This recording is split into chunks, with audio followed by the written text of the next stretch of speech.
Eh bien, on va faire un petit débrief des matchs que j'ai vus en multiplex dans cette soirée un petit peu folle, il faut le dire. Bravo en plus dans cette journée de Ligue 1, que ça soit à Marseille, que ça soit à Monaco et que ça soit aussi au Paris Saint-Germain parce qu'il a fait un super résultat à Montjuic, à Barcelone parce que qui l'aurait cru, même moi, je me suis bien planté dans mes paris parce que j'aurais pas du tout cru que le Paris Saint-Germain puisse aller chercher un résultat à Barcelone. On va commencer tout d'abord par ce match-là, hein, le Barcelone qui perd à domicile contre le Paris Saint-Germain. Je pense que c'est un super coup réalisé par le Paris Saint-Germain. Surtout en plus, Mayoulou qui a été buteur, Gonzalo Ramos. Tu te dis que, bon, j'aurais cru, vu les absences qu'il y avait au Paris Saint-Germain, que ça allait être compliqué, que le Paris Saint-Germain allait au moins faire un match nul, mais gagner là-bas à Barcelone, je pense que c'est un très très très joli coup de la part du Paris Saint-Germain. Et attention, parce que même là, tu as des absents. Et le Paris Saint-Germain a quand même 6 points.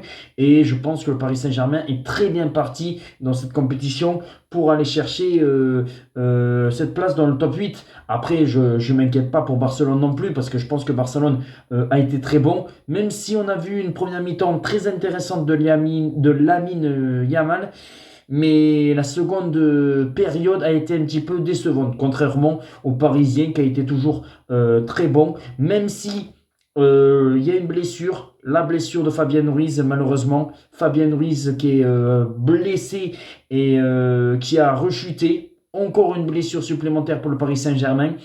Bon, on espère bien sûr rien de grave parce qu'on ne veut pas qu'un joueur soit trop blessé, mais c'est quand même une superbe performance du Paris Saint-Germain qui gagne quand même à Barcelone. Il fallait le faire. Monaco, alors là, Monaco, c'est tout simplement extraordinaire parce que franchement, Monaco, ils étaient menés 1-0, but d'Erling Haaland. Ils sont revenus avec une frappe mais majestueuse de Thésée, si je dis pas de bêtises. Et après, malheureusement, ils se reprennent un deuxième but et ça fait 2-1 pour Manchester City. Tu te dis, ben, en seconde période, Manchester City va dérouler, va dérouler, va dérouler. Et finalement, il y a un penalty pour Monaco. Il est transformé par Dyer. Et au final, Monaco a poussé. Même Monaco aurait pu gagner ce match-là. Et finalement, c'est un 2-2. Je pense que c'est un 2-2 qui peut être très prometteur pour Monaco. Parce que bien sûr, alors oui, c'est dommage leur première défaite face à Bruges. Mais vu les prochains matchs de Monaco, tu te dis, c'est les points positifs parce que tu te dis, t'as pas perdu contre Manchester City.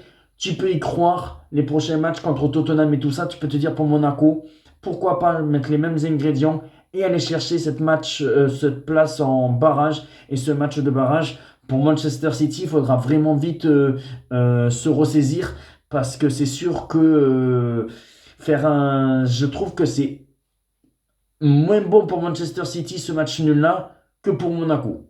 Monaco a pris un bon point. Je pense que Manchester City a perdu 3 points. Arsenal, mon club d'Arsenal, là que j'ai le maillot. Victoire 2-0 contre Olympiakos. Même si Olympiakos aurait pu égaliser. Voilà, Olympiakos, même si Arteta avait fait tourner, il fallait se méfier de cette équipe de Olympiakos qui a été surprenante et qui aurait même pu vraiment égaliser. Puis après, c'est quand même Saka qui vient délivrer Arsenal avec ce but et ce 2-0 qui fait du bien à Arsenal avec ses 6 points.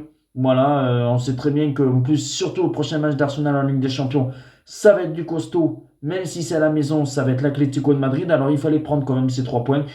Ils l'ont fait, mais ça a été dur parce qu'il y a eu une très belle équipe aussi de Olympiakos.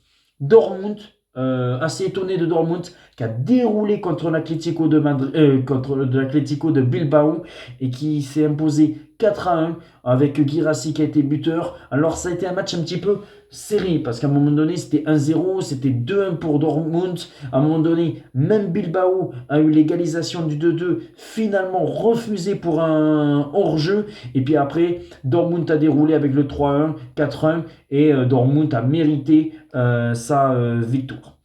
Après, Leverkusen PSV Eindhoven, un match vraiment ennuyant. C'est pas allé trop très loin dans le multiplex parce que bien sûr j'ai suivi le multiplex et ça a été moyen. Ça s'est fini en match nul, un partout. Il y a eu quand même 2 buts dans la rencontre, mais ça n'a pas été un match extraordinaire. Naples qui s'est imposé 2-1. Voilà, Naples qui a enfin lancé sa saison en Ligue des Champions avec 2 bangers, 2 passes magnifiques de Kevin De Bruyne pour Oljloun qui a marqué 2 buts. Mais les 2 passes de Kevin De Bruyne, il faut que vous allez voir les buts parce que je trouve que...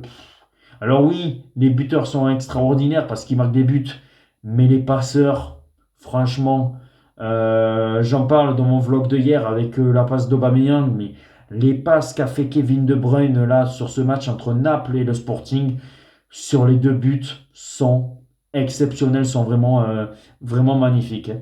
Et on termine encore par un match spectaculaire, Villarreal-la Juve. Alors la Juve, il y a souvent des matchs spectaculaires où ça s'est fini de partout. Euh, c'est compliqué de dire parce que la Juve de Tudor, voilà, ça ne perd pas, mais ça gagne pas. Ça a seulement 2 points en 2 journées. C'est un peu compliqué, mais voilà. Voilà, il y a eu des buts dans cette journée. Il y a eu quand même des surprises, il faut l'avouer, parce que quand même, voir cette équipe de Monaco tenir, le PSG avec ses blessés, je ne sais pas ce que vous en pensez, vous, mais ouais, il y a des surprises. Ciao, et on se retrouve très vite pour les vidéos pronostics. Et peut-être il y aura des petits débriefs comme ça de certains matchs quand il y aura la Ligue des Champions. Ciao.